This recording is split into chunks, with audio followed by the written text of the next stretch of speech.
Hello and welcome to the TTP Field Manual podcast. I just had a big old yawn. So that means it's an after dark episode. Hello, Zach. How are you? Ready to talk about everything else we've been up to? What up? Our hobby journal. What up, ladies and gentlemen? How's it going? What up, G's, girls and gangsters? What up, Baba? No, we're not doing this again. No, we're not doing that. That's shame brew.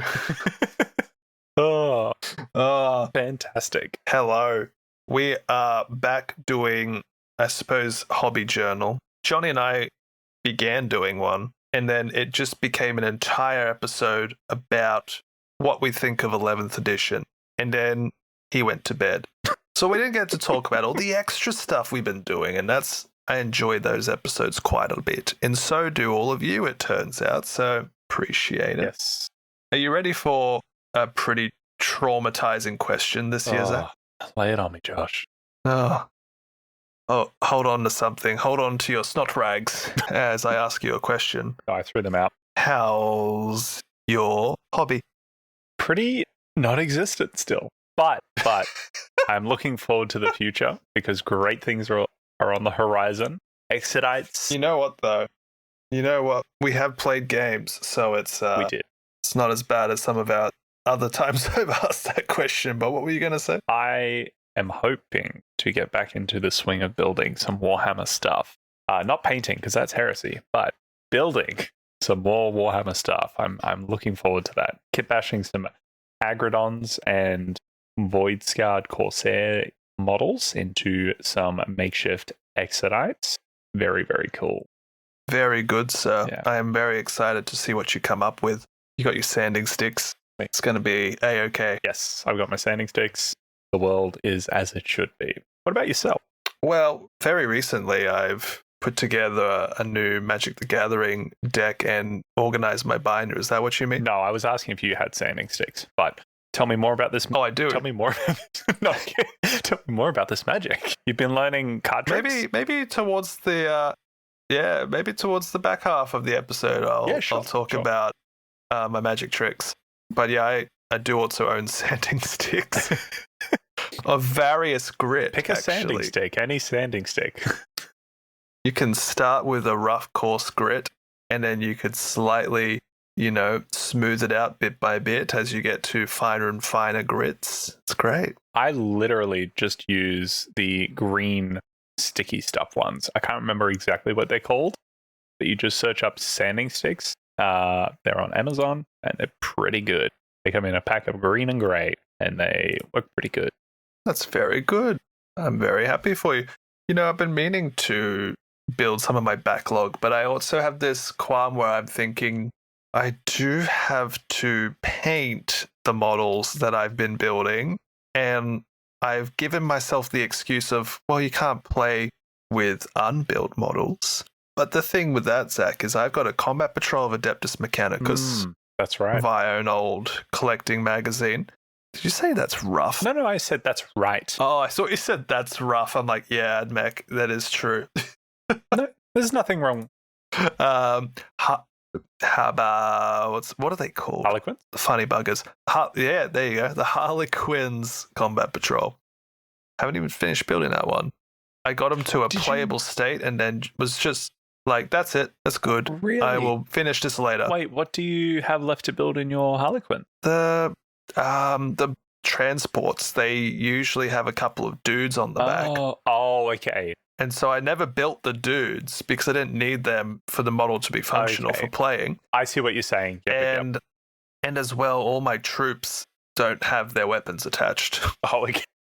So they're melee. Because I wanted to kit bash them lightly with weapons from other elven kits. For example, my Idenef's spearhead from Sigma, which is fully built, but it's not painted. Nice. And so I was going to take some of their weapons, some of the Dark Elder bits and bobs I got laying around, some of the Void Scarred, like Corsair stuff that I got left over, and some of the Eldari Craftworld stuff, and was going to make Harlequin troops because in like the older Harlequin rules, there was, I think they're called Sadith, which basically translated to them being a more light focused, a dark focused, or like a twilight sort of neutral focus. Oh, okay.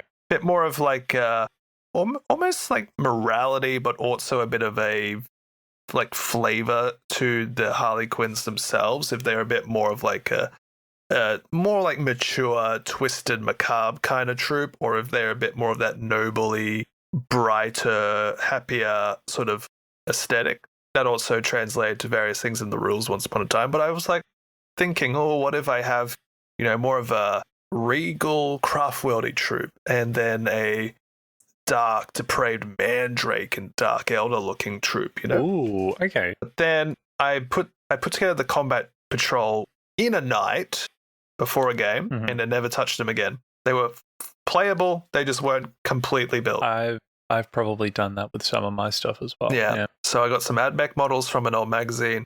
I don't have Spearhead, Harlequins Combat Patrol, and I think somewhere in my space, I do also have half of a Battle Sister squad built somewhere. Couldn't tell you where. Somewhere. One of our friends has all of the terrain for our group. Another of our friends, for some reason, has the paints I bought to paint the terrain. So there's also that little project. Well, I mean, to be fair, he also printed off the wrong size terrain, so it's not even. Oh, that was Johnny. He printed off the wrong terrain. It's like, how do we make these buildings fit? Oh no, man, that was a fun experience. Yeah. So to answer on Johnny's behalf, who's not here because he's gone to bed, slack boy. Terrain templates, they're a thing for 11th edition. So people have STLs, and Johnny printed them so we can use them for the terrain objective templates for our games of 11th, which we played one and may potentially play later this week as well. Another game, who knows? We'll see. But they were just the wrong scale. There was like a miscommunication, I think, in the print description of what you needed to actually like print them out. And so what was the issue? Was it they were too small? I think he said that, so I mean, they were too small, but I think maybe he didn't print off the larger ones as well. Oh, okay. I'm not 100% sure. I just wanted to poke fun at him. True. No, we love Johnny. He's so good. And I hope that he, in his new living situation, finds a spot to paint models within soon. Yeah. So that we have this sort of like circular inspiration going on. Yeah, that would be awesome. But while we're on the topic of projects, did you know, Zach? Probably. That we have a communal Discord where people can what? Really? gush about their projects. Where? Oh my God. Josh, where do I find this link to this Discord? There might actually be a link in the episode description. No. Very much at the top. No. It's not that easy, is it? No, it can't be that easy. Oh my gosh. What? Well, you still have to go into the episode and like click it and make sure your Discord sign it. There's some steps. Oh, But once you're in, baby. man. What an age to live in. What an age to live in. So yeah, Fantastic. if you've been hobbying and you want to show off, like our very good friend in our community, Ed, who has done a fantastic job of painting up almost all of his salamanders and some of his night lords and a knight in no time at all, really. Man. Just let us know. And then when we do these roughly bi-monthly recordings of Hobby Journal, maybe, just maybe, we'll give you some shout outs. Come show us up. Yeah.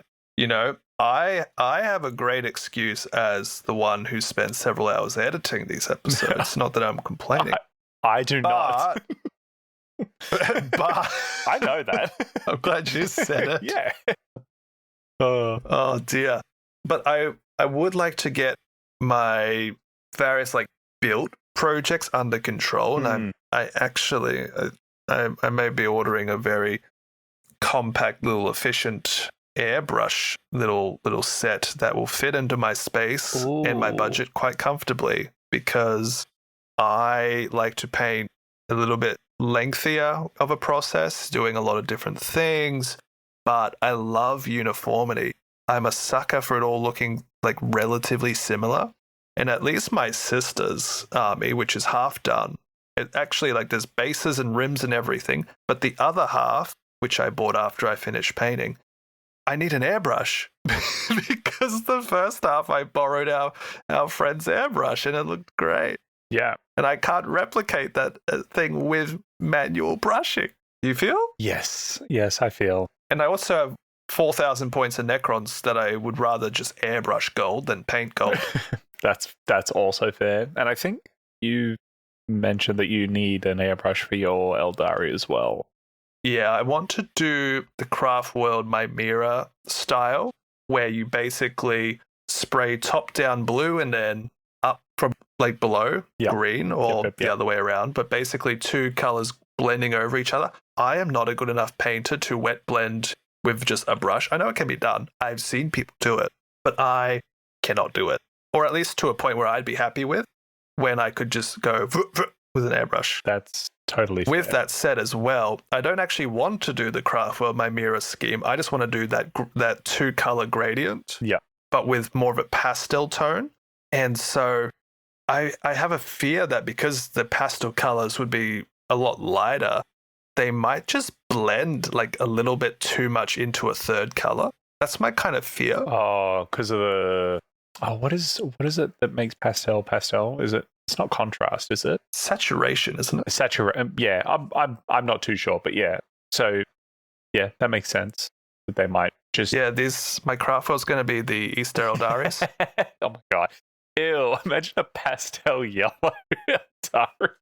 No, I'm thinking of doing like a teal, like a tealish light blue with like a desaturated pink, which definitely makes them look a bit more like synthwave inspiration. But I want to do it more like maybe like an 80s, like a 1980s high elf fantasy art, which is a little desaturated, a little bit more like Ode to an Ancient Time. Dude, that reminds me, I saw some awesome synthwave Corsairs on the Eldari subreddit earlier today. I was going to send them to you, but now that you've brought that up, I will for sure send it to you after the podcast. You know what? That's another thing on my list. My Kill Team Corsair Void Scarred. I only have one unit of Corsairs, unlike yourself, but I know exactly how I want to paint them, but I actually don't need an airbrush for that. So, Are you just going to paint them traditionally, or? So, each of the Eldari sort of substrates, subfactions, I want to do a little bit different. Harlequin's different. Craft World is different. I've been following this person. I can't remember what their name is, but they've been doing a marble finish on their Wraith Knight. Oh. And I think I want to do something similar. But then Corsair's different. Yeah.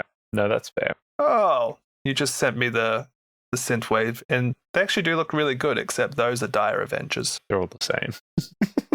They're all the same. They're all the same. You could paint them however.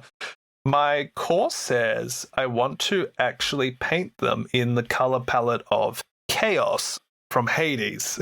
I know that sounds a bit weird. Oh, that's right. But the video game Hades, in the sort of talking to all the Greek mythological characters, you come across the entity of Chaos. And in the first game, Chaos has this great... Oh, cat wants to come into the room. One sec. Hello, cat. Typical cat. You close the door, they want in the door. Chaos in the first game has a grey palette with little splashes of red and then a very vibrant purplish energy hue. So I was thinking that for Corsairs. But in Hades 2, it's sort of like an inversion with a bit more of a white and then a black recess with gold trim and a very pink and hot pink at that.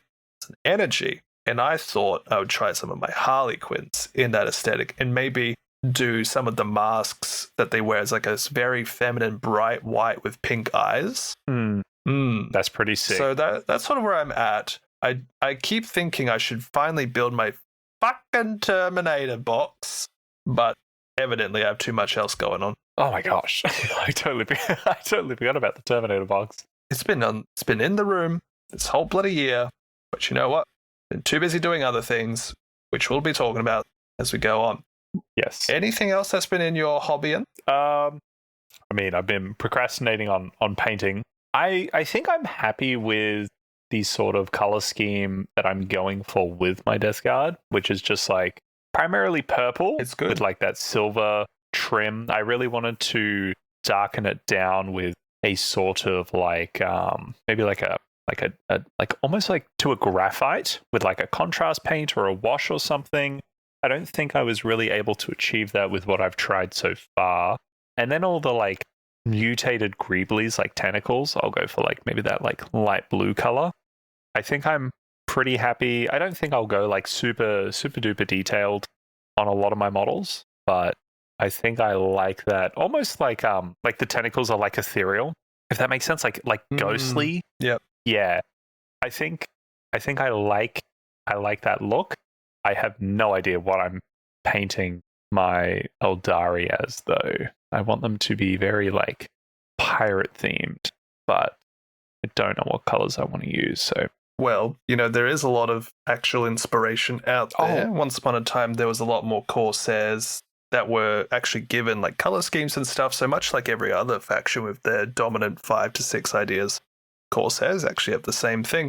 I was even going to, for a long time, paint my Corsairs as one of them, which I never do. I always do custom. But they looked cool. Yeah.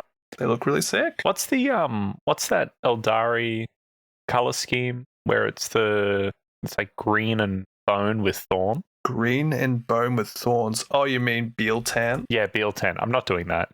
Oh, dude, Beal Tan it's so sick though. Beal Tan is usually just white with green, and then some of their like swords and stuff might have like a purple accent or just like some more vibrant color. Like red appears a lot in the gemstones they have. But there are some people that do absolutely devilish looking decals with freehand. Yeah, absolute madmen. Insane. And women. Mad women. Yeah, mad people. But Beal Tan is one of the classic Eldari craft worlds. And so I'm not surprised that there is a lot of talent out there that's built up over the decades they've been around. Yep. Yes. I suppose. I mean, that's all I had to say in terms of 40K. Oh, what do you have any plans for the flip it? What's that? Armies on Parade. Armies on Parade. Totally remember that by my lonesome.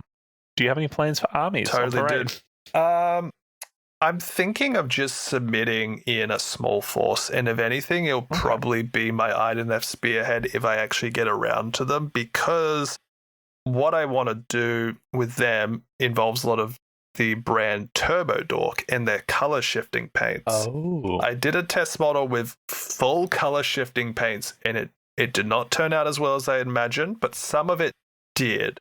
And so I'm going back to the drawing board, and I'm thinking of doing them as this very muted bluish skin to represent Sea Elf, There's a reference photo that Warhammer officially put out that was this 3 or 4 color palette for the IDNF that looks really good. But I'm thinking of taking that concept, turning it into the 3 to 4 colors I like, having maybe 1 or 2 of those colors be these color shifting paints, and having this really, like, I wanted to make them look like they're still underwater, but I've never worked with color shifting paints before. Oh. And so that's why I grabbed about a half dozen different colors in a scheme that I thought would look great. I have to now determine what I want to not be the color shifters and what I do, but I think I'm keeping the metallic, like the shin plates, the various horns that they've got on their persons, the weaponries, like metallic heads. Right. All that stuff are going to be this immensely beautiful color shifting green that isn't too strong. Yeah. I have to figure out the rest of the scheme, but I think that is what I would put out if anything, but I'm not actually sure about the rules if they allow non-Warhammer paints, because it's very obviously not. I would imagine, I know that they don't allow Warhammer parts, but I imagine that non-Warhammer paints would be much harder to police. I know that in this instance, it's very clearly not, but I don't think I've seen anything about that. I did have another idea, which I will not be able to bring to life anytime soon.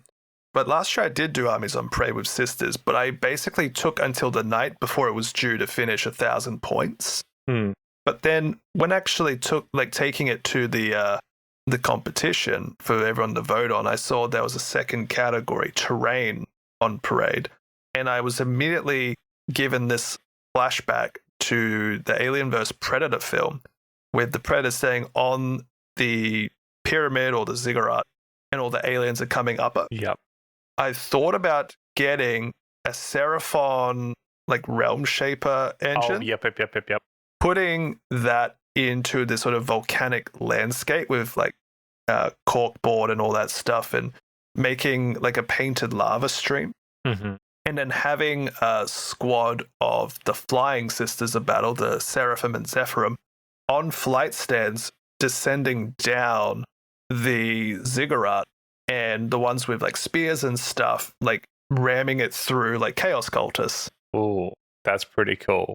But I don't see myself doing it on time. I could. It does seem very involved. But it would have to be a relatively it would have to be a relatively small scale with just like the terrain piece.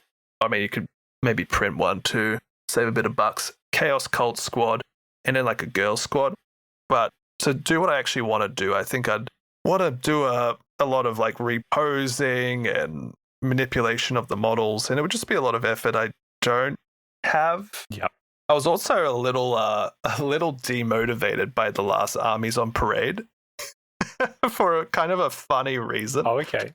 So our local Warhammer store, I think, had somewhere between 5 and 10 entries for Armies on Parade, and then for the Terrain on Parade there was 4 or 5 entries.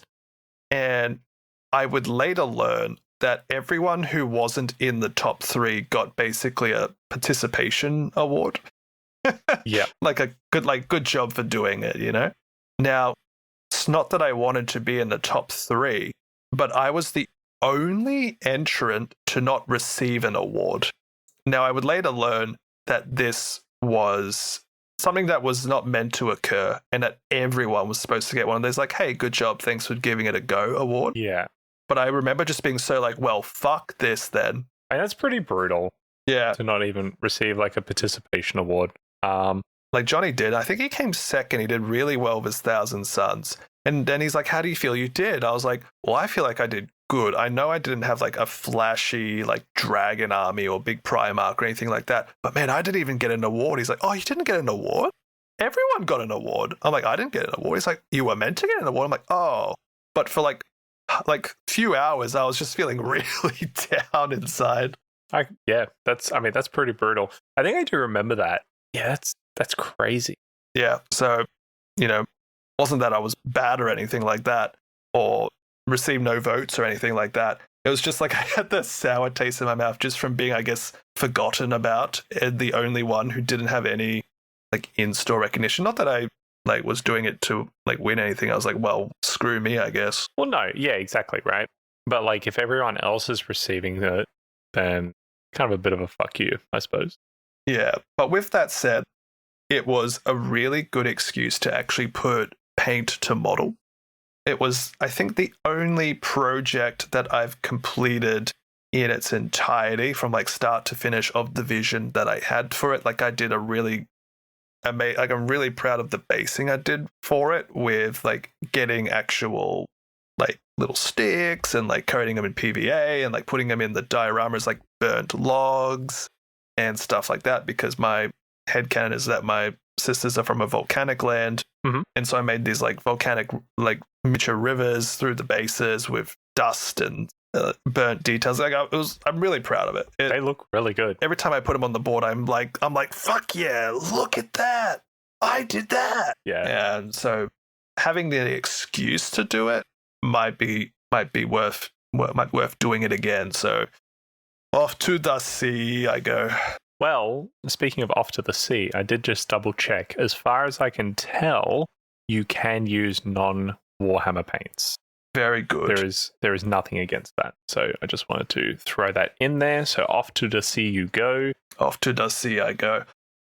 Off the back of the How's Your Hobby, the sort of discussion of the episode, we usually try and have one more sort of editorial, I suppose, article-y kind of discussion point. Today's one is, what do we want to add/buy for our armies as we go into 11th edition? I know you and I have both been doing lists that do have models in them that we do not possess. I don't know if I have any serious answers, but I was toying around with you and Johnny of the I was toying around with you guys, suggesting the idea of buying 2 more Great Unclean Ones and 2 pieces of Nurgle to run a. Wasn't one of them in your list Rotigus as well? Yeah. So it was 2 Great Unclean Ones. I have a Great Unclean One who Johnny has played more than I have because I haven't played the bloody thing. Well, the reason I haven't played it is because hey, it's 2DP now. Well, yeah, but yes, so it's 2DP, which is great. But at the moment, that's the only. Well, I have Nurglings, but they're not built. But I don't have any. I don't have any other demons, and so for me, it's sort of a case of, well, why would I play that detachment if I don't have anything else to run and benefit from that detachment rule? So I haven't done that, but the idea of Eroticus and 2 Great Unclean Ones and some piece of Nurgles and some Nurglings. But you know what, Zach? That's been a top style list for a while now. Yeah, I know. It's a good idea. I might run some variation of that. Maybe it'll just be another Great Unclean One and some Beasts of Nurgle that I maybe kit bash. You know what I need to do, Josh? Because one of the things that I have is a lot of like extra sprue and bits. I really should just go into the Warhammer store and just buy a bunch of bases so that I can utilize those bits and I can kit bash. Because I've got like a bunch of sprue goo just sitting there, as well as just literally I've got 2 tubs of sprues with stuff that are like half used. Oh, you leave them on sprues, do you? Well, I started clipping them. Well, okay, you've seen what I have. I started clipping them off, and then I was like, "Nah, stuff this." And start your own shop. No, not quite that. But yeah. So, how many battle forces are in your house right now? There are 2 untouched. 2 have had stuff built out. But I've been almost there. You know what? I did say to you, I'm not touching that Eldar one until I paint my Death Guard, which, I mean, I still haven't painted my Death Guard, but I haven't touched it. I haven't touched it. That's some good restraint, because I know how much you love building things. Yeah. So there was that. And then also, I suppose, I probably don't need to buy more Agrodons, but now I'm faced with the very serious moral conundrum of, do I utilize these precious Agrodons, this limited resource of which I have amassed in my Corsairs list, because I really don't like these ripped dinosaurs that like, why are they so buff and why are their faces so sharp? I'm not a huge fan. You know, are we playing AOS at a sizable game where you'll bring all your Agrodons? No. And I know that that's like the correct answer. It's then the meme of 25 Agrodons dies. I've been playing a bit more MTG of late, and naturally my algorithms on socials are gearing more towards that more and more. And there's a phenomena where people are buying expensive cards that are in slabs and stuff. A bit of a Pokemon thing. Magic doesn't really have so much of that grading culture, but you know, some cards do. And it's just people like breaking open the things like, cards are meant to be played. And I'm feeling that a little bit with some of my models for Warhammer. I'm like, oh, why don't I just use it now? You know, why don't I just play them now? Who cares if they're not in a list that I have been playing for ages? What if I just build them and play them now? And I guess with the Agrodons, there's that thing of like, well, are you going to play them now, or could you put them into Corsairs? You know, I think the right play is to put them into Corsairs, because I still have 6 Agrodons built that I can utilize in a Seraphon list. And the 2 boxes of Agrodons allows me to build the 3 base units. A unit of 3 base dudes, whatever they were called, Dragon Knights. No one cares. The Exodites, whatever. The Dragon Lancer dudes. And then I can build one of each, or I can build the leader, the support, and then the lone up gentleman. And you know what else, which though? I feel like I will do. What? You know what I'm realizing? I don't think Seraphon have had their AOS 4th edition battle tome. I don't think they have either. So you never know. They might end up doing combat patrols with good value Agrodons. They might have new Agrodon units that you could pick up to fill the void. You never know. Joshua, unless it's just combat patrol Agrodon or reinforcement. What is it? Battle of what are they called? Forces of Renowned Agrodons. I'm not touching them. I don't need more Seraphon stuff. I just need Agrodon. I just need the Raptors. That's all I need. Fair enough. I need the Raptors. All right, so big fat boys and dinos. Yeah. Slinky dinos. And then like a couple of Eldari bits and bobs. Maybe warp spiders. But I need to wait. I want to wait till the points come out and I can sort of see what a 2,000 point list would look like, and then go from there. Good stuff. Yeah. What about yourself? Well, the faction I play most of all is Sisters. I love the play style. Girlies. I really gel with the gameplay of Sisters in a way I don't so much with other factions I have.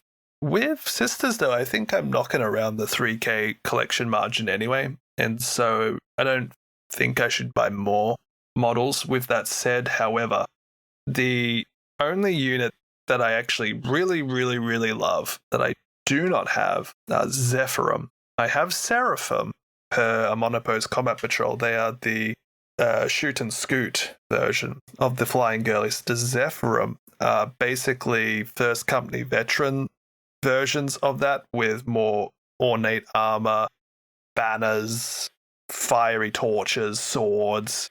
And I don't have any of those. And so I'd probably buy those. And there's a 1 DP detachment that is built around the Flying Girls and Exorcists. Exorcists are the artillery tanks and is like my favorite thing in all of Warhammer. The concept of the church organ artillery tank is chef's kiss.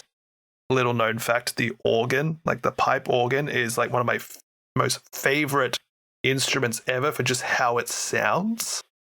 Like as a legitimate piece of music. And so having a detachment that's like, you should bring your Exorcist. I'm like, oh, maybe I should go to second one.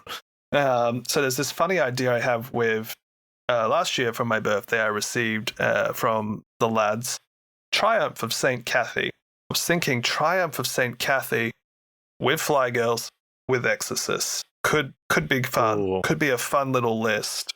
With that said, the whole Exorcist thing, I actually am lacking sister vehicles. I only have 1 Immolator, 1 Castigator, 1 Exorcist. All 3 of those fit into my 2K list I was running for most of 10th to good effect. But I feel like I need at least a 2nd Immolator or a 2nd Castigator for any decent, like if I were to go into a local tournament, I really feel like I need more of those vehicles.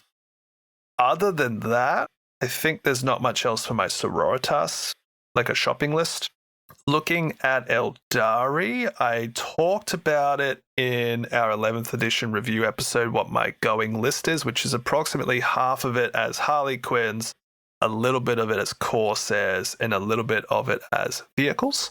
Mm-hmm. The vehicles I mentioned I want to run are Fire Prisms, but I'm hesitant to buy them in case they get redone in the next codex because they are quite an old model. And so I may potentially find a proxy for the near future and see if I even like them. But I do need to buy a couple of Harley Quinn pieces to really pad out them as a playable sub-faction. And I want to get Prince Iriel to lead my Corsair Void Guard. Those 2 factions are sort of what I'm leaning towards at the moment. But I am always frothing at the concept of my Iron Hands All Terminator list that I need to build. Yep. And with our recent changes to Imperial Agents, I'm kind of hoping they get more support this edition because, like, legitimately, I have been like a balance update away from going and buying the Assassins I don't own because I want to fucking play 4 Imperial Assassins, the list. So that's a bit of a pipe dream. That's the pipe dream. In order of where my priorities are, it's paint my sisters, make a genuine 2K Eldari list and not just like what I've got lying around from a fun collector's angle. Then it's make an actual Space Marine list with the shocking amount of Space Marines I have lying around, which is Terminator spam, because they're good now. Then it's please fix Imperial Agents so I can do the thing and bring basically Hero Hammer Imperial agents with Inquisitors and agents and assassins galore. And then, after all is said and done, I remember I actually own like 4,000 points of Necrons. There's only two things I don't own with Necrons, monoliths and the new Necrosaur. And the new Nightbringer. Okay, let me rephrase. What I actually want to play. Oh, okay. Wait, what?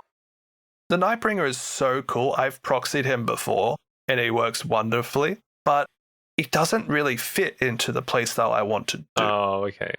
The two sort of playstyles, I mean, I played Cryptex and Canoptex for a long time in 10th before I got into Sisters.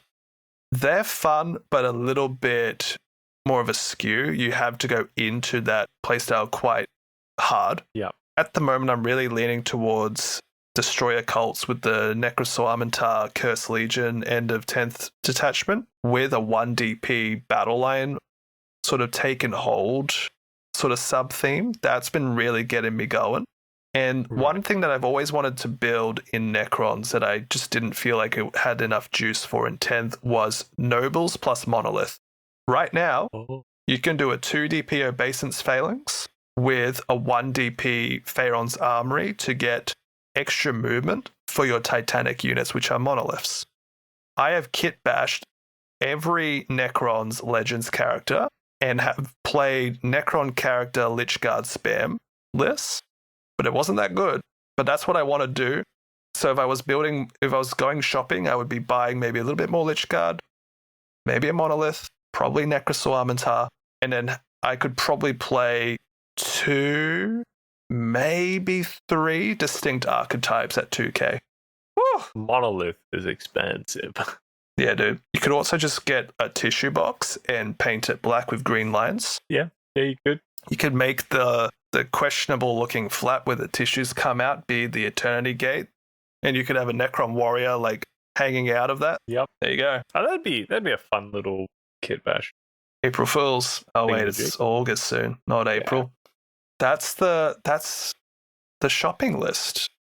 And I think Johnny wants to get a couple of pieces for Chaos Knights because similarly to me with what I just said about the nobility and monoliths, there's a few angles of play that are different now in Chaos Knights that interest him.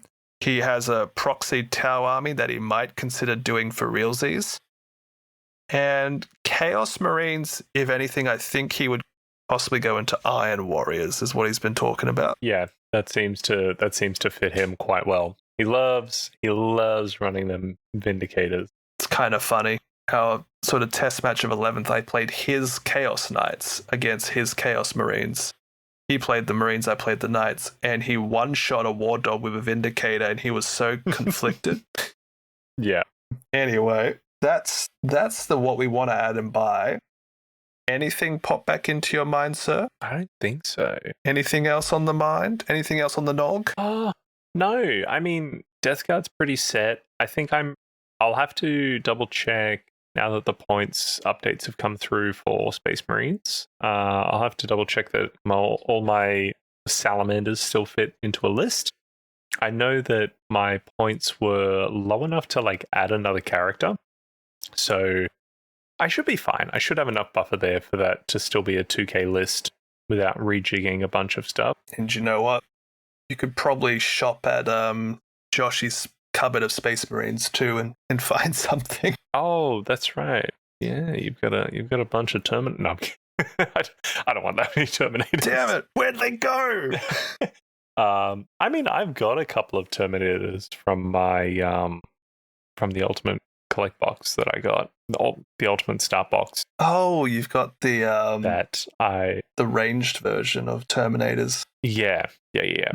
Just the standard mono kit ones, and then the Terminator with Terminator Captain and Terminator Librarian. Oh yeah. But no, I think I'm pretty happy with Death Guard. I don't know. I might get another Guo. We'll see. And then next hobby journal. So I bought 2 Guos. Salamanders are fine. So now I suddenly have a Demon's army and it's all Nurgle. And then suddenly I picked up a 4th faction that's just Nurgle Demons. And then it's waiting to see a couple things with Eldari, but most likely it'll just be a few things to round out the list. A transport or two, kitbash some agrodons into some better looking Exodite Dragon Lancers. Yeah.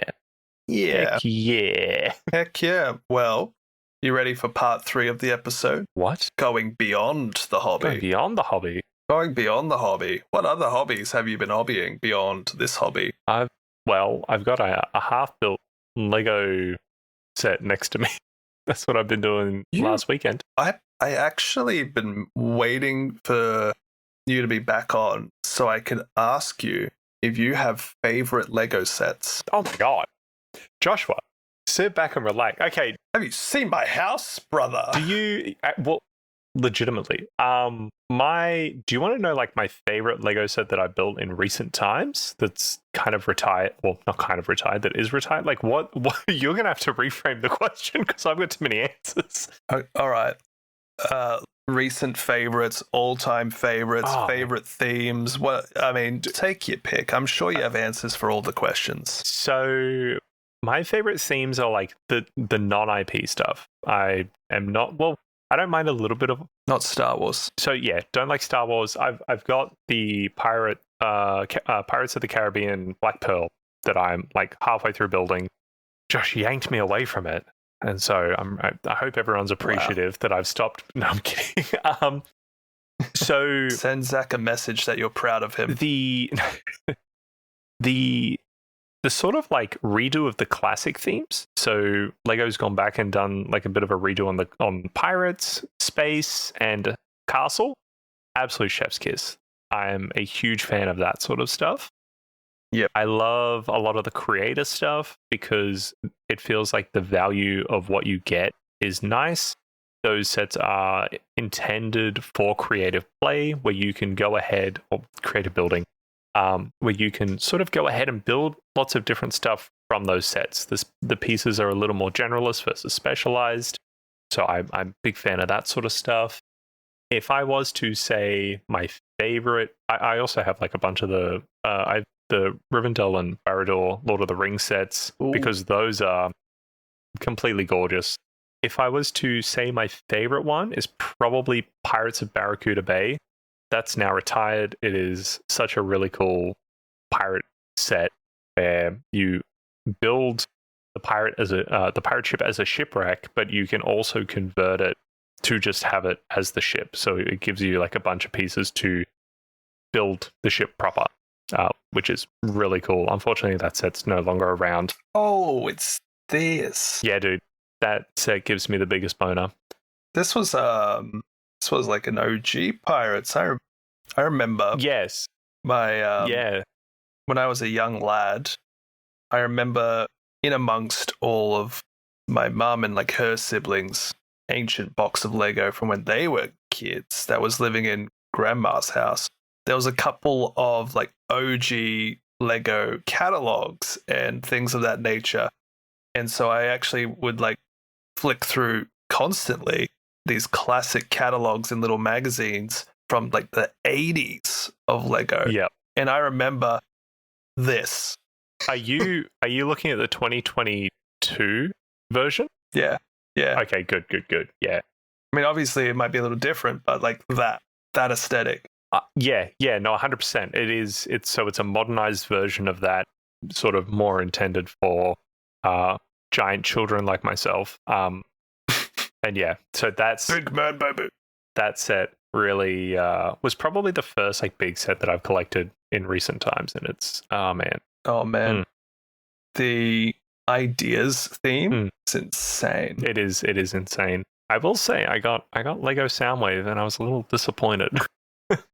Just not as posable as I would have liked, but you know, it's Lego, not a unlike an action figure of Soundwave. Yeah, I know.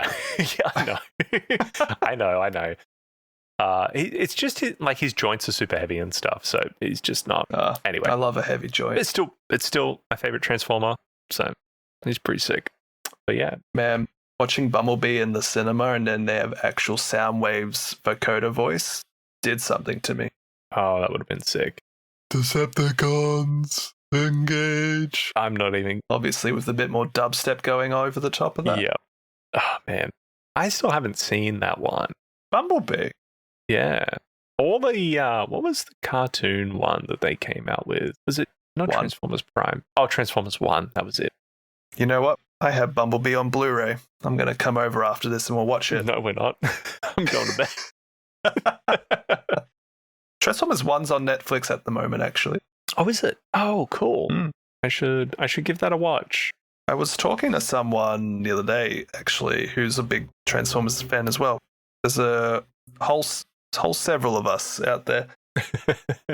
When I was, again, younger and much more into Transformers, the universe needed to have a bit more of a cohesive direction. They had so many of these like individual cartoon plots and gaming plots, and they wanted to do this sort of encyclopedic sort of through line of information, a unifying mythology that sort of streamlined the world that was Transformers, so that all future things would be with a similar groundwork, right? It was not a matter of like, well, what happened before the animation? No, it was just all that stuff.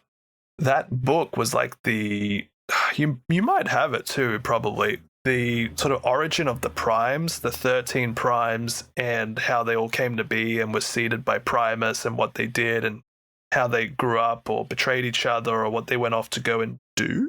Oh, okay. Do you know this? No, I don't believe so.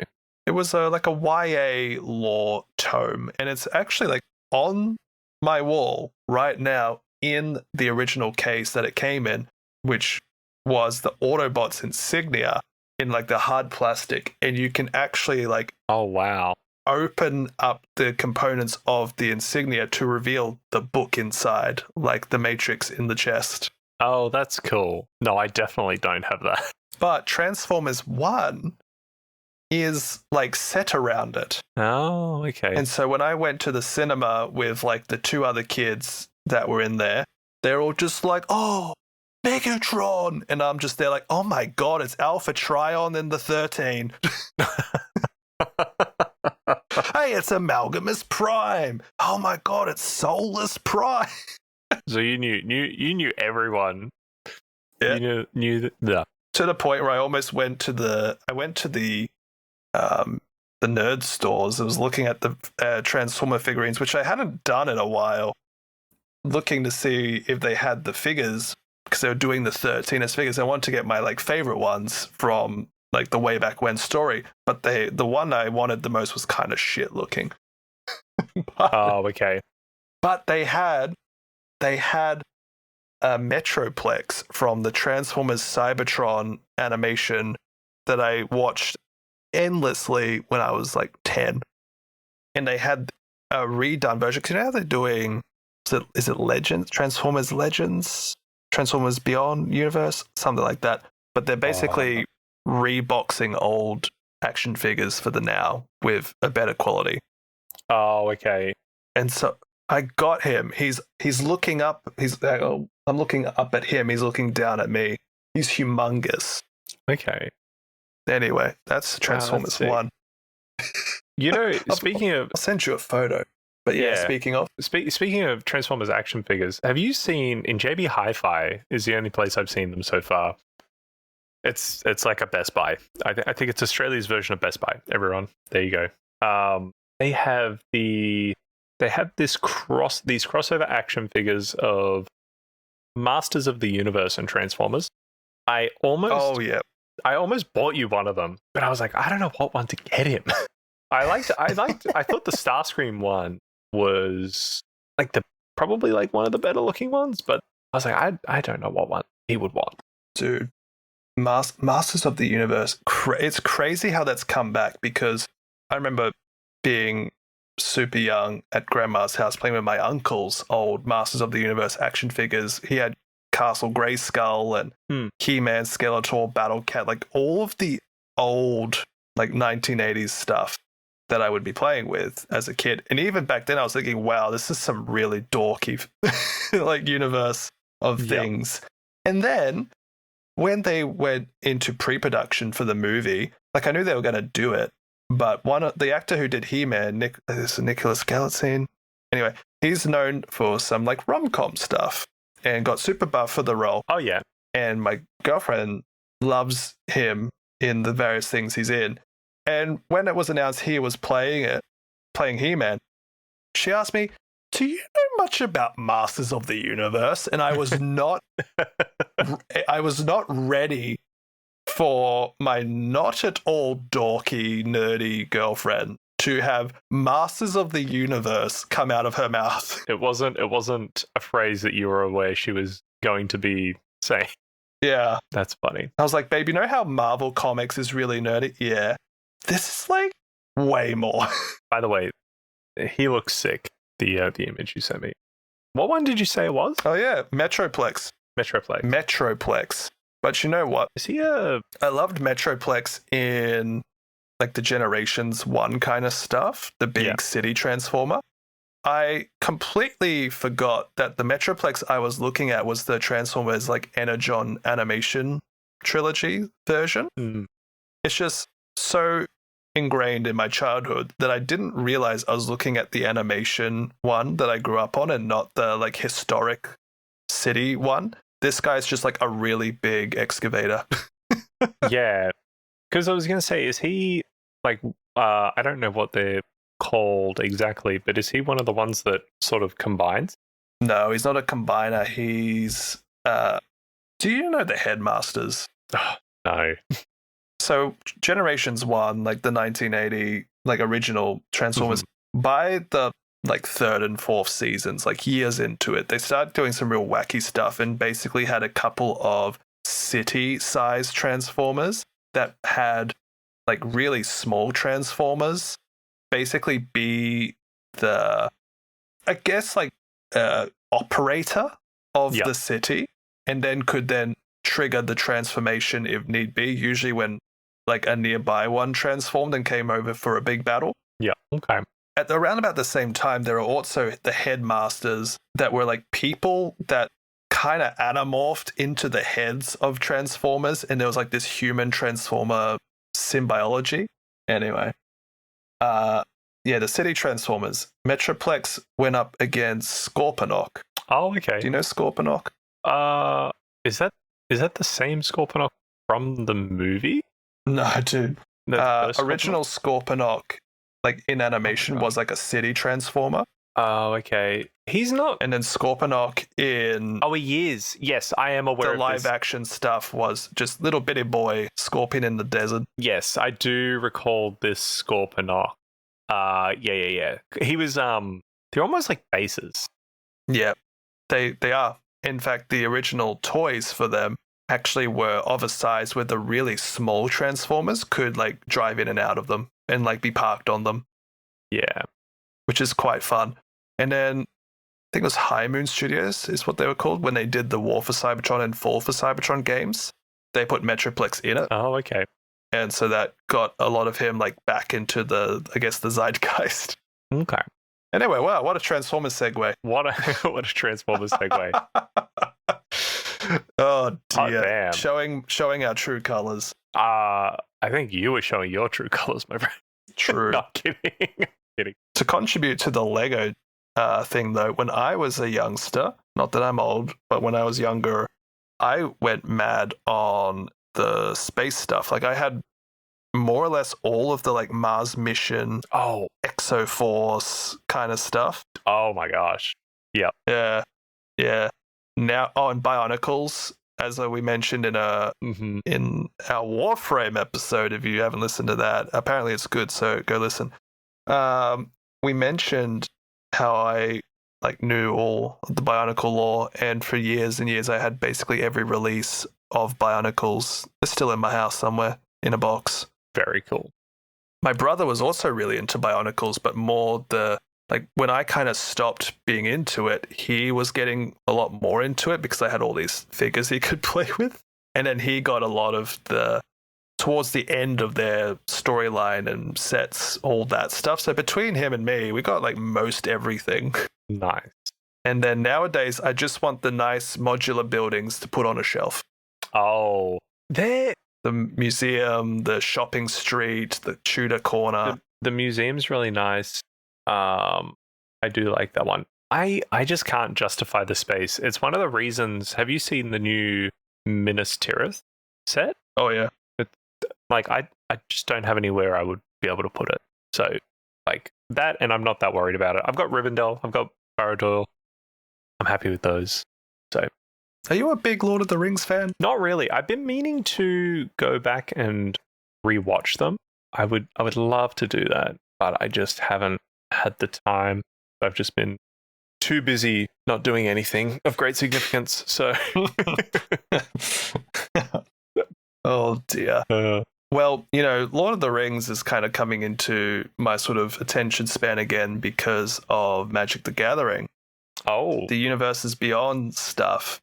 A couple of years ago, Wizards of the Coast started to put some tie-in universe IP Magic sets. Most of the time, they function to a similar power level as their like in-universe sets, so they're not like too bad of a product. Some of them aren't that good, like the Spider-Man one. But obviously, a lot of people are a bit sour because it's like, well, instead of an in-universe set, I have to deal with Ninja Turtles. So I have a question for you regarding the Universes Beyond. Are they more or less just like IP reskins of other existing cards? Okay, that's a great question. So, thank you. Yes and no. Well, at least recently, like I've only really been into Magic again since halfway through last year when Final Fantasy received a set. And so, from what I've seen in a lot of the Universes Beyond set, is that they have like a set of cards. They'll have like the standard play ones that you get in the normal boosters and stuff. They have maybe like a secondary set that you only get in like the special boosters or the pre-constructed decks. And so if you want certain cards, you have to get those. But then they usually have like a bonus sheet with a rarer chance to receive it. But it's basically like, let's say Counterspell. That's a very common card. Or Lightning Strike, So often there'll be like Lightning Strike, but it's got the art. Okay. That's relevant to that set. So there'll be like unique card, Lightning Strike with the art, Counterspell with the art. And then there'll be like even rarer cards where they'll have like a full art of like a character. For example, one of the Final Fantasy cards I got recently is Varn. He's the protagonist of Final Fantasy 12. But then underneath the title of the card, we'll have like in brackets like who it's actually meant to be. So Varn is Captain Lannery Storm. If you're playing the Commander format, which Johnny, myself, and a couple of our friends do, you can only have an instance of one of a card in the deck. So you couldn't have Varn and Captain Lannery Storm because Varn is Captain Lannery Storm for its like his abilities. So it's like for basically all the new cards they put in a set, there's roughly like an even amount of reprints. And then there's like a bonus sheet of like these special art versions of the classics. Yeah. Okay. I figured that would be how they would do it. Cool. Very, very good. But with that said, the Universes Beyond is getting a little bit of saltiness out of people because like just this year, there's 3 in-universe sets. We started the year with Law and Eclipse, which really got our playgroup back together. It's sort of like a Fae fantasy kind of setting. Then there was Secrets of Strixhaven, which is like a multiversal Hogwarts of Magic schooling kind of thing. That was really good. And then soon we're going to get Reality Fracture, which is, well, it's kind of explanatory. The universe is shattering. In between all of these sets, we're getting a Universe Beyond. So I think we're getting 4 Universes Beyond to the 3 in-universe sets. We've had TMNT, which apparently had good cards, but do you like TMNT? Me personally, no, but I think a lot of people do. A lot of people do, but they're finding it really hard to sell it once everyone who did then has all they want, Right, yeah. Yep. Whereas just recently we've had Marvel Superheroes. And like Marvel Superheroes and then last year Final Fantasy sold like hotcakes, like the most popular sets of all time within Magic. And so you'll have like, oh my God, Final Fantasy did record-breaking numbers. Oh, what's next? Spider-Man, and they can't sell it. Wow. And the next set we're getting is The Hobbit. Now, The Lord of the Rings was another set in the past that did really well. Now we're getting The Hobbit, which will probably do quite well. But then after that, guess which universe beyond is getting a tie-in set? Don't tell me it's Lego. No, I would have already told you if it was. Oh, true. Yeah, you probably will. What is it? Star Trek. Oh, okay. Yeah. Right? There's a meme that's going around because there's like a race in the Magic universe called Phyrexians, which are basically like these zombie scientists, and they make for some really macabre looking cards, which are usually quite in demand because they look sick ass. Heck yeah. There's a card called Sholdred the Apocalypse, who is a very popular card for what she does. Star Trek is doing one of those like limited art, like character is another card. So Sholdred the Apocalypse is Benedict Cumberbatch's character from Star Trek. Oh, Khan. You said that like I wouldn't know. Yeah, I didn't know. I just know it's Benedict Cumberbatch. Yeah. Oh, really? So see, like this is my. You know enough. You know more about Star Trek than I, just by what you just said. I mean, I've only seen the modern adaptations where I haven't. Chris Pine. Oh, really? Oh, they were all right. Yeah. Oh, wow. Okay, that's cool. I mean, that's cool. For people who like it, it's like there you go. There's card as a really powerful card in Magic that people play anyway. Yeah. But then to me, I'm like, yay? You're like, all right then, buddy. I guess Benedict Cumberbatch the Magic card is cool. So yeah, but have they? Besides the release schedule, Jonny and I in our group been playing every week or two for a few hours, having a great time. I've got 5 decks now. Johnny's got like 25. But I've been having a lot of fun just collecting and putting them into a pretty organization in my binder. It's my fun. No, that's good. I do enjoy the semi frequent updates when you're like, hey, look at this sick card I pulled. I'm like, whoa, that's awfully shiny. That's cool. Yeah, I don't collect too much in the way of packs and stuff. I'm just very lucky. I'm like, look, Zach, it's a $300 card. You're like, whoa. Yeah, no, it's good. I enjoy seeing other people excited about it, so it's fun. I have a feeling I know the answer. The answer is going to be no. Is there a Star Wars tie-in for Magic? No, not yet. No, you know what? I would not be surprised if there wouldn't be one because of, Star Wars trying to sort of have their own sort of stuff going on. Yeah. But that would sell. It would. Like something that would sell. Like toilet paper during COVID. The community is going nuts, so trying to figure out like what the next sets are going to be, because a week or two ago they did their convention announcing the next year's like a roadmap sort of releases. Yeah. We're getting 3 universes within or in-universe sets, one of which is going to sell like hotcakes because it's combining 2 planes of existence. Each is a different theme. One is behemoths and giant creatures, and their bonus sheet was like Godzilla and his various monsters.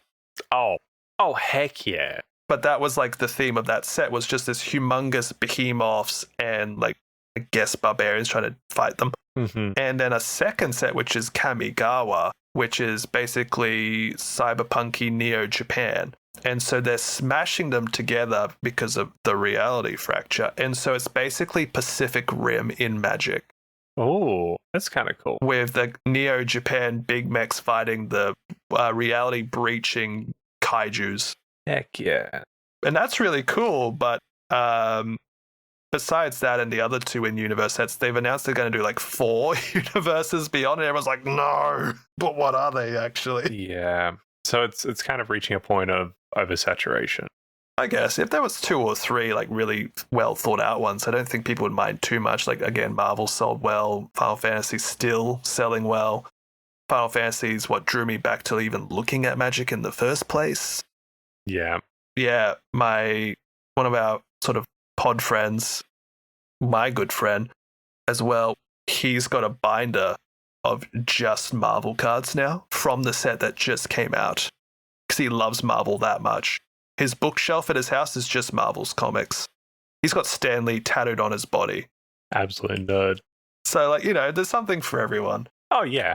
No, it's good. It's better to be passionate about something than be boring and, mope about everything. Yeah. That's very good. But Zach, would you like to have us a rapid fire of other things we've been dabbling into with a quick discussion point? Sure. Or have I tapped you out? No. I am keen for rapid fire. It's a magic joke. Oh. You tap cards. I was about to say I'm within half of my weapons range, so rapid fire away. Good job. Yep. All the references. Video games, sir. What have you been playing? Slay the Spire 2 with you predominantly. Yes, sir. That's been good fun. Still waiting for the full release. Keen to get the achievements and then never touch it again. You've got so many play hours. I think you'll keep going. Probably. I probably will. I've been It's a good game. playing a little bit of Darkest Dungeon the last couple of weeks, which has been fun. Yeah? I'm not particularly good at it, but I've been trying to. It's a hard game. It is. I've finally just given up and resorted to using the wiki for a little bit of extended knowledge. But yeah, I've been enjoying playing that. That's other than the party games that we've played last 2 weekends, which were pretty fun. That's all I've been doing in terms of. Oh dear. Yeah. Oh dear. Like a chameleon. Where is she? Where is she? Where is she? Where is she? What about yourself? Actually, funnily enough, what you just said, except not Darkest Dungeon. I was away for basically all of June, so I didn't play anything for that period. And then since I've come back, it's been a similar thing of Slay the Spire with you, usually 1 or 2 nights a week, usually on the weekend. Friends Slop the last couple of weeks where we had a public holiday. That's a great way to put it. That's the genre, right? Friends Slop? Yeah, you're not wrong.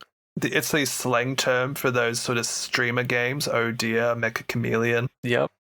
Besides that, you and I have chucked in a few hours of Dark Tide with Johnny since it was really cheap in the last Steam sale. I totally forgot about that. But, I don't know what I was expecting from Dark Tide. I'm simultaneously more impressed than I thought I would be by how it all goes with the artistic vision and all that stuff and the different weaponry and the like. But it also feels like a little sterile. It feels just like a shooting gallery a bit. It does. I wonder if it's partially as well. It just doesn't feel as exciting as I would hope. I'd want 4 of us to play on a hard difficulty whilst a little sloshed, and then I think I'd love it. Well, I don't know if that's a great idea, but it might be. Easy difficulty, more sloshed. It might be. Do you think as well, like the missions just seem really slow?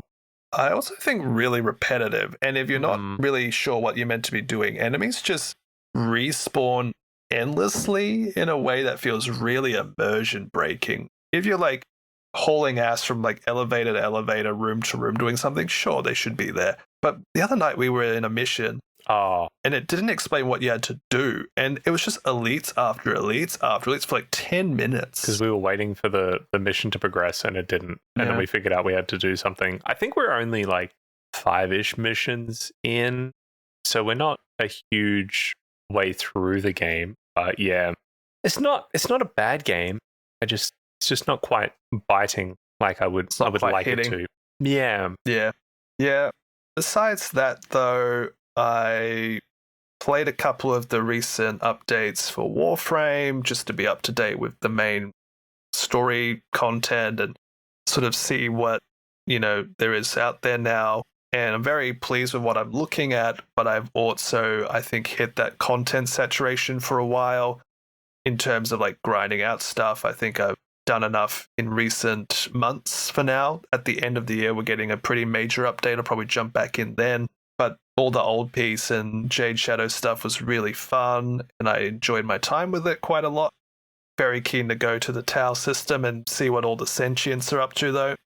Besides that, Marathon, I've mentioned this before, just dropped a PvE mode that they're trialing which apparently tripled their player base overnight because a lot of people, obviously not as good as other people in the PvP arena. And, so I'll probably jump back in now it's a new season, try some PvE and see if I like it enough to play more than I was. Other than that, that's it for video gaming. Slay the Spire, mainly. I suppose I'll have to get Helldivers. I think that'll be really fun. You, myself, Johnny, and another of our friends will make for a pretty mean little Helldiver party. I actually got a PS5 on the cheap from a friend with the condition I would buy Helldivers and play it. That's when it came out, and I actually loved it. It's so fun. Yeah, I've heard some pretty good things from yourself and the other friend in question. Absolutely. Yeah. Movies and TV. Yeah, the Odyssey was really good. The Odyssey is really good. I have so much to say about that. It was much better than I thought. So I was very pleasantly surprised. I've seen it twice now. That is really good. Yeah, I was pretty on board with the Odyssey. I've seen most of Nolan's films. I was going to see this anyway. I was not expecting everyone else to go see it as well. My girlfriend over with her family at the moment couldn't see it because the cinemas were booked out. When have you heard that being a thing? Yeah, not for a long time. No, I think that movie, Obsession, and Marty Supreme earlier in the year have been the only times I've seen cinemas like decently packed. Oh yeah, with the Odyssey just being crazy. When we went and watched Project Hail Mary, the pre-screening, that was pretty busy as well. It was, but I think the other three I mentioned have been the only movies where random people that I run into have talked about it. Oh, okay. Project Hail Mary more for like the sci-fi fans, or I guess the Ryan Gosling fans. But random people have asked me, mostly the Odyssey, but also Obsession, and then to a lesser degree, Marty Supreme, which I find kind of fascinating. But yeah, the Odyssey was really good. That's pretty good. Knowing the plot of it was pretty nice to see how it all came about and to life. I have a couple of qualms, as I tend to do with things, but I think overall it's just such a audio-visual spectacle, cinema event of a long time. For sure. 110%. And then Obsession you and I did see, and that got under my skin in a kind of a good way. I don't care for those genre films, like horror. I guess this kind of borders on more, I suppose, an erotic thriller or just thriller. And so I can usually stomach the thriller stuff. But man, I was tense the whole movie. I sit very statue-like for those spookier films, unlike yourself. But I was like uncomfortable the whole time. And if not for the general consensus online about its quality, I probably wouldn't have gone and seen it. I'm very glad that you did. It was that was a really good movie as well. But yeah, I don't know. I think that's going to become an internet cultural darling. Yeah, I think so. Somewhat maybe in the vein of like Get Out years ago. I liked Get Out. That one didn't really scare me though. I don't think I've seen it. I really would like to. I just haven't sat down and seen it. There was something quite interesting I came across with Obsession. Content creator Alana Pierce, big fan, shout out to her, did a YouTube video on Obsession where she compared it to like the safe rooms in horror video games where, if you're in this space, you'll be safe. Nothing's coming in, like a Resident Evil checkpoint room. Yeah.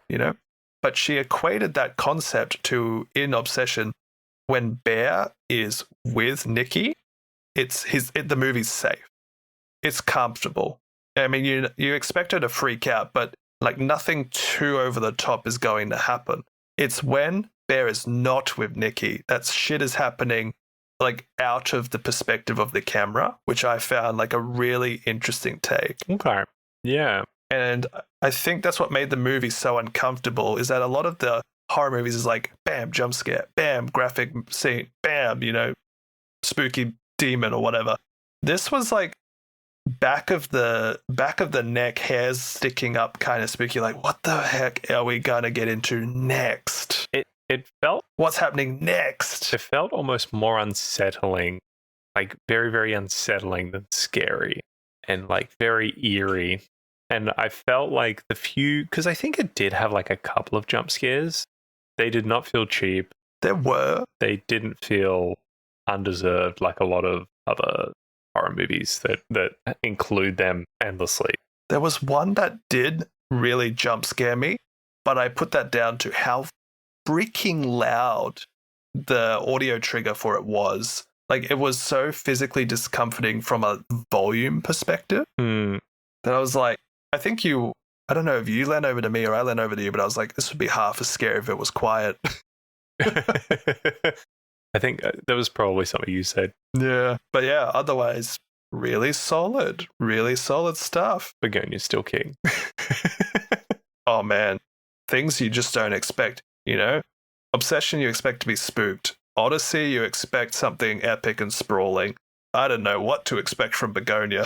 Yeah, that movie was wild. Oh man. What about... And then yeah. Oh, sorry, no, you go. Oh, you go. I was just going to say, what books have you been reading? But I think you maybe had more to say. Oh, I was just going to say for TV, I've been watching House MD. I'm almost done. Love it.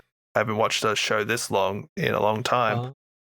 I watched Daredevil Born Again Season 2. It was good, actually. I really enjoyed it. But everyone in my life that I watch it with is still pissed off that Wilson Fisk, a.k.a. Vincent D'Onofrio's Wilson Fisk, a.k.a. Kingpin, is still alive. And I don't quite blame them for that. But the season was really good, you know? It's just like, deal with your villain. Yeah. Please. Stop letting him live. Man, I don't remember the last TV show I watched. Start watching an anime. Chainsmoker Cat. I beg your pardon? Chainsmoker Cat. On Netflix, they have an anime that's just called Chainsmoker Cat. And it's literally a cat girl. I guess in that universe, they just have furries. But it's literally a cat girl, cat ears, whatever. But, you know, just young woman with cat ears and a tail who just can't stop smoking. Okay. That's it. That's the premise. Fair enough. It's fun. Okay. It's a great palate cleanser. Just something a little light and fluffy, like you said, for a palate cleanser. Wow. I'm not a huge anime fan. I love Dan Da Dan, but that was like the only anime I watched in like a year plus. And then I saw Chainsmoker Cat. I'm like, what? What is this?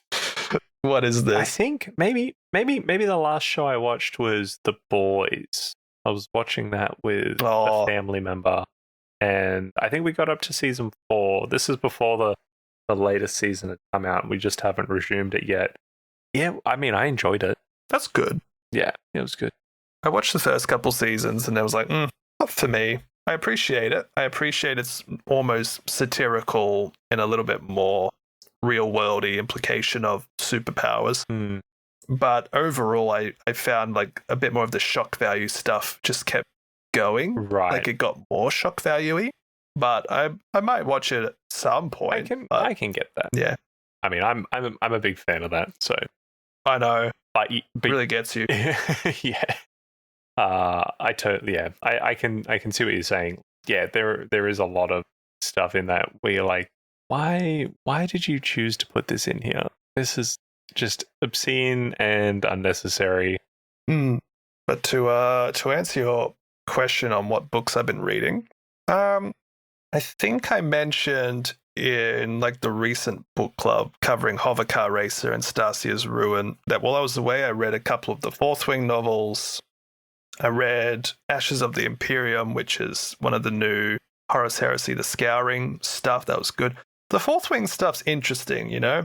I think when I first started reading it, I was really experiencing a lot of friction with it. I didn't like how it was written. I didn't like that sort of almost juvenile way the character thought about things. But then I had to really sort of like think, well, what's the genre?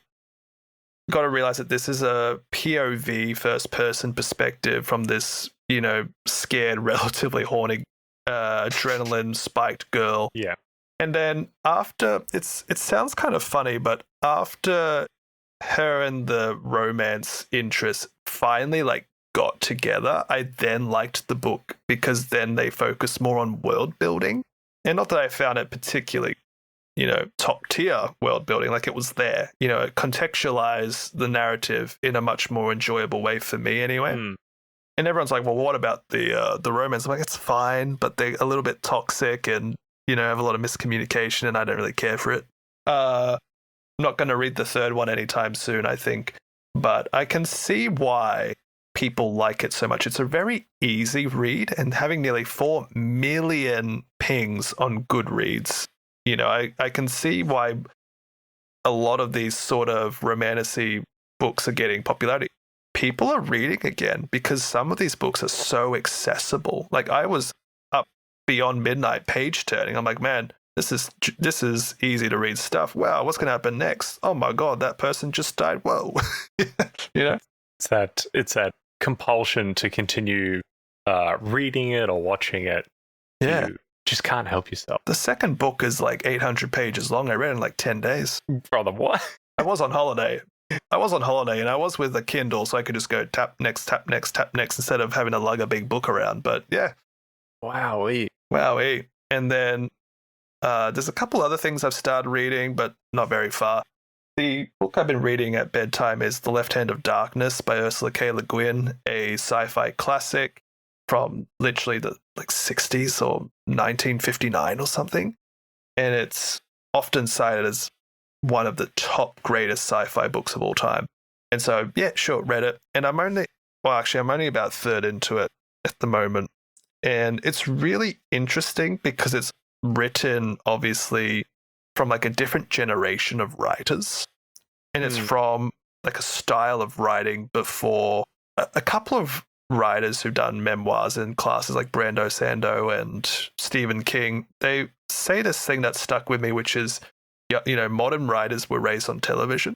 And so a lot of books have this almost screenplay in disguise aesthetic to it, at least a lot of like more amateur writers. And I can't unsee that from a lot of books like Fourth Wing. I was like, it's just a screenplay in disguise. It's like he said, she said, then they did this, as if they were detailing a screenplay. The Left Hand of Darkness, it's like a book. I have to really focus on what I'm reading because it has this, I wouldn't say ancient quality, but it has an almost like antiquated version of writing to what we would pick up from a bookshop now. Yeah, okay. And when I'm done with that, I'll have a bit more to say. But I'm enjoying it. It's a very different, very heady, intellectual take on a lot of sci-fi concepts. So yeah, that's cool. That's really good. And you started reading Berserk, didn't you? I started reading Berserk. Started reading a cool picture book. I love cool picture books. What do you mean? Hungry Caterpillar? Rainbow Fish? Oh, man. Rainbow Fish was my jam. Holy crap. Magic Possum. But no, yeah, I got the first of the deluxe edition of the Berserk. Of Berserk. So essentially what that is the first 3 books smushed into one in this really cool looking black cover. And I read that book I on and off in like a day and a half, 2 days. Whoa. I couldn't put it down. It was, granted, a lot of it's pictures, but it was really cool. I very much so enjoyed it, and I intend on probably seeing that series through. I believe the person who was producing it, I'm not sure if he was necessarily just writing the story or if he was doing the panels as well. He's sadly passed, but I believe there is an ongoing continuation of his work by someone who was close to him. Okay. However, I have I did skip ahead a little bit and watch some Berserk lore on YouTube, and which is the overarching story, and I am excited to read the nitty-gritty details of what happens. It seems like a really cool story, and I'm definitely looking forward to it. There is also another manga that I might. I think I said. Did I say anime before? Probably, but anyway. Anyway, manga. Anyway, my bad. There is a book in a somewhat similar style of cover. I don't know if it's the same author, but it's called Hellsing. And I'm sure, Josh, you can imagine what that's about. Hellsing, hey? Yeah. That's like the first anime I ever watched. Was it really? Mm-hmm. Oh, well. There was a bad lip reading spoof version that a friend got me into on YouTube for a while. And then after I was like, hold on, why don't I just watch the actual thing? And I was blown away. Yeah. Based on what you saw in the anime, would you recommend delving in? I think so. Hellsing, Cool. There's Hellsing and Hellsing Ultimate. I only watched Ultimate. Ultimate's about 10 episodes of each, nearly an hour length. And not to spoil too much, but it's one of those ones where like every couple of episodes the stakes get more intense, and by the end it's hard to describe, but it's basically like religious World War III. Okay. It goes so crazy, but in a way that's like totally believable to the story. I'm not too sure. Maybe this is similar to that. Maybe the Hellsing Ultimate was just the anime version of the manga. But yeah, I might pick that up. Yeah, of all the animes I've watched, it's still my favorite. I've watched maybe 10 animes, which I know isn't a lot, but of all of them, the first I watched, Hellsing Ultimate, is still my favorite. That's more than I've watched. I think the only one, or one of the ones I've watched was JoJo's Bizarre Adventure, which I love. That was it's so. Look, it is so up my alley. You personally know me. I love Goofy. It is so up my alley. It's not even funny. Dude, I'm laughing because I had a roommate who watched JoJo's and he was very much into the gym and building muscle and looked really good. Oh, okay, yep. And would try and do JoJo poses to warm up before the gym. He'd walk into the room, stand in front of my mirror, and just like into the pose with like JoJo music playing, to the point where I even, as a joke, made the Pillar Men theme song my alarm tone for a bit. The